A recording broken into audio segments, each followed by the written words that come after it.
Olá, seja muito bem-vindo à quarta aula do curso Viva de Propósito. Eu sou Murilo de Tarso e hoje a gente vai fazer um exercício chamado a investigação da infância. É bem divertido. Vem comigo. Agora que nós já posicionamos a tese, eu acho que a aula anterior ficou até um pouco curta, né? Eu quis ser bem objetivo e específico nesse posicionamento. Espero que tenha ficado claro.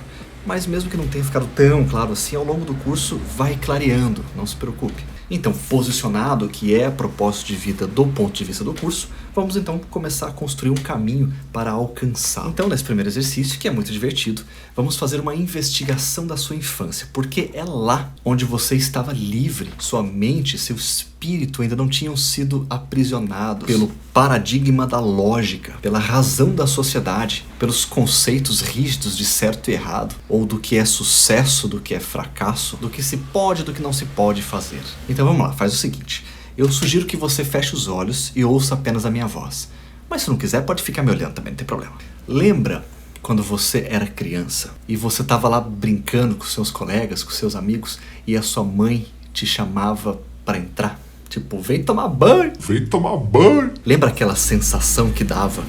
De não, quero só mais um pouquinho, só mais 5 minutos. Você não queria que aquele momento acabasse por nada, mesmo que você soubesse que amanhã podia ter aquilo tudo de novo. Lembra dessa sensação? Há quanto tempo você não tem essa sensação? Essa empolgação genuína, esse fogo, essa vontade intensa. Ok, lembra agora de outra situação. Guarda essa sensação na memória e lembra dessa outra. Lembra quando você estava fazendo alguma coisa, tão entretido, tão empolgado, tão focado, que você não via anoitecer? Quando você olhava lá fora já estava de noite, você simplesmente não percebia a passagem do tempo. Lembra disso? Lembra desse estado de foco? Guarda essa sensação também, mais um outro cantinho.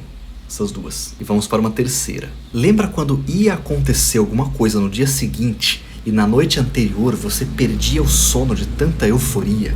Você mal conseguia dormir pensando nas possibilidades, no quão gostoso, divertido ia ser o dia seguinte, fosse uma viagem, uma brincadeira, uma visita que ia na sua casa, um começo de alguma coisa, a chegada de um presente, a chegada de alguém. Lembra dessa noite anterior? Busca dentro de você essa sensação de estar ali querendo dormir para passar logo a noite, e eufórico e não conseguindo dormir. E lembra também a sensação que dava no dia seguinte, quando você abria o olho e imediatamente o primeiro pensamento que te invadia era aquilo.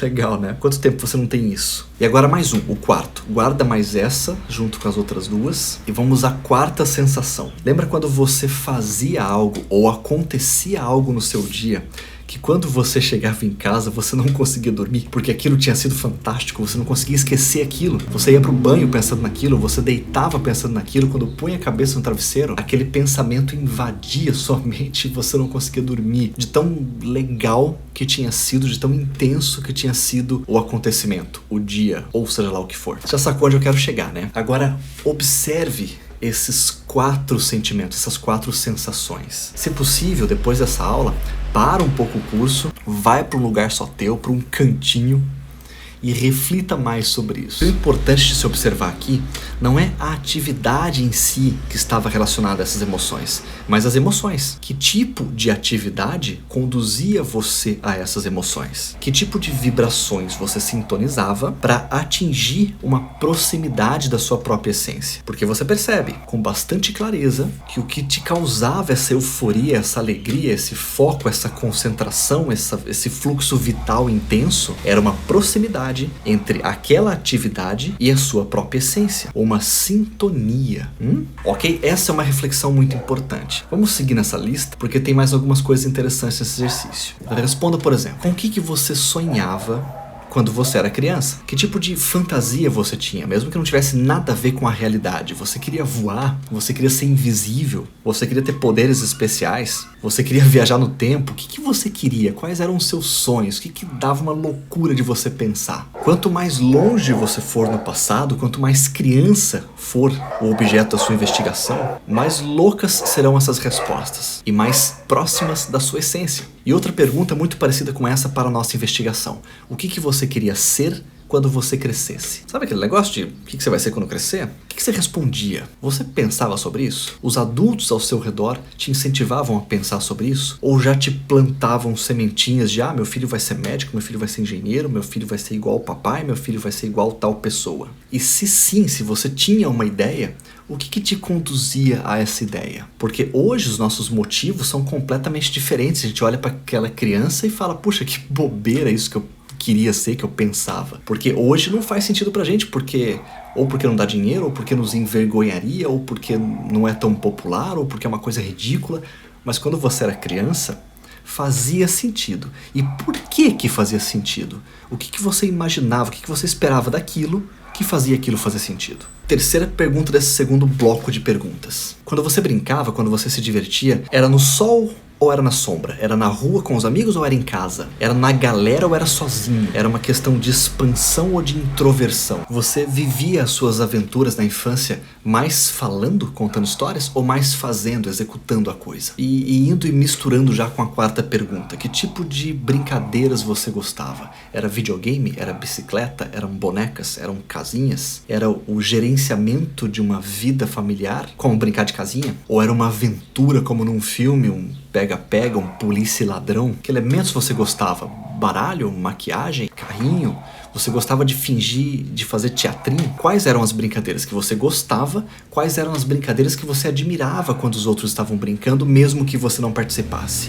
Faça essa investigação. E certo, se você estava com os olhos fechados até agora, pode abrir de novo. Oi, eu sei que você estava com o olho aberto. Então agora é o seguinte, quando acabar essa aula, não vá direto para a próxima. A minha recomendação é a seguinte: pega um papel, pega uma folha e anote essas 8 perguntas, essas 4 perguntas de cada um dos 2 blocos e gaste uns dias para respondê-las. Gaste algumas horas, ou gaste alguns dias, ou gaste algumas semanas. Gaste um tempo. Invista um tempo nessa observação da infância. O passar dos dias vai fazer com que brote do seu subconsciente informações que você nem se lembra, coisas que você nem esperava. Você dará com isso a oportunidade para o seu subconsciente reinterpretar certas coisas e te trazer respostas que ele não traria se você não estivesse perguntando, se você não estivesse preparando ele para tal. Sacou a ideia? Isso vai formatar a sua intuição. Outra coisa que pode ser divertida é você perguntar para os seus amigos daquela época, para os seus amigos de infância, especialmente se você já passou dos 40 que nem eu. Perguntar como que você era, com o que você sonhava, se você era mais quietinho no canto, se você era mais bagunceiro, porque a sua percepção pode ser muito diferente da percepção dos seus pais, dos seus tios, dos seus irmãos mais velhos, dos seus amigos daquela época. E peça uma análise sincera, sem dó, porque essas percepções deles podem nos dar insights, ideias, cutucar pontos que nós não lembrávamos mais. E isso é muito relevante para esse exercício. Esse exercício não precisa ser feito só uma vez, você pode ir fazendo. É uma coisa que você pode fazer com uma certa constância, especialmente agora, no início desse processo. Tá, e qual é o grande objetivo dessa investigação? É você perceber o que te causava entusiasmo genuíno. Porque ao longo do curso eu vou falar bastante no fluxo do entusiasmo. E é importante que nós consigamos determinar o que é que te causa genuíno entusiasmo, o que te dá tesão de verdade, o que te deixa empolgado, o que faz a sua alma vibrar, porque é lá que se encontra o caminho, é na vibração da alma que a gente vai aproximar você da sua essência novamente. Porque eu sei que hoje o que te causa entusiasmo é as férias, o final de semana, o churrasco, aquela viagem, é descansar, é assistir serinha na Netflix. E isso tá tudo errado. Sabe esse papo de prazer de adulto é ver as contas pagas?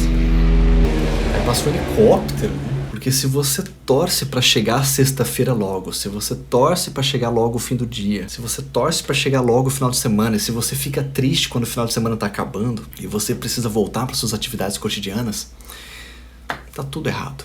Você está muito dissociado do seu verdadeiro propósito. Porque quando você está alinhado com o seu propósito, mesmo que você esteja num emprego chato, numa coisa completamente fora, outro caminho, você é abastecido pela estrada do propósito. Estar em contato com essa fonte natural de fogo promove você a um estado elevado, te dá força de seguir uma batalha às vezes difícil, torna as cotidianices, as pequeninices do dia a dia, bobagens. Ok? Então, para resumir, foca nisso. Perceba o que você estava fazendo quando você sentia essa proximidade da essência, quando você vibrava de verdade. Perceba quais são essas atividades e perceba o que nessas atividades que faz você vibrar. Esse é o ponto dessa investigação. E daí nas próximas aulas a gente vai falar justamente disso, nessa fonte de fogo, nessa fonte de energia essencial. E dessa atividade, que a gente vai chamar de atividade canalizadora da energia essencial. Ou simplesmente atividade canalizadora para facilitar a coisa. Ok? Vejo você então na próxima aula. Um beijão e até lá.